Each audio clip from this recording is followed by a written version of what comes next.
আসসালামু আলাইকুম। আমাদের 43D1200TC এই টিভিটা এখন ব্ল্যাক স্ক্রিন হয়ে আছে। ব্ল্যাক স্ক্রিন টিভিটা আমাদের এটা এখন প্যানেল সারা যাবে, কীভাবে সারা যাবে সেটা আমি দেখাচ্ছি।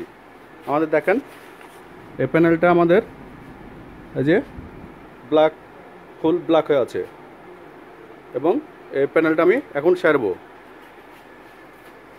আপনাদেরকে সারা দেখাচ্ছি কীভাবে সারতে হবে।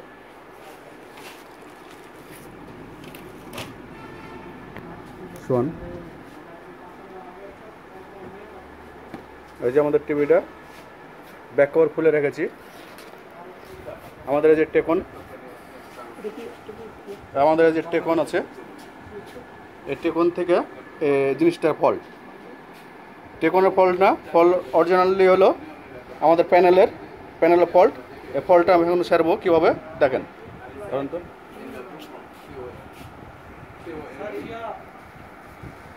টিভিটা অফ করে দিলাম। অফ করে দেওয়ার পর আমরা ডান সাইডের এই ইয়েটা খুলব। খোলার পর আমাদের এখানে 8 সেন্টিমিটার একটা টেপ মেরে দেবো, দিয়ে এরপরে মুখটা একবারে সম্পূর্ণ মেরে দেবো। মেরে দেওয়ার পর আমরা এখানে ঢুকালাম, ঢুকে এটা লক করে দিলাম। লক করার পর আমরা এটা অন করলাম টিভিটা আবার।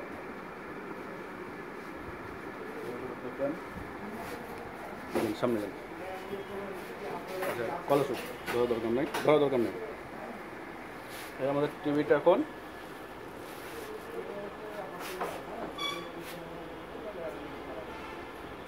অন করলাম। আমাদের ব্ল্যাক স্ক্রিন থেকে হোয়াইট স্ক্রিন হলো টিভি ক্লিয়ার। এই আমাদের ছবি চলছে।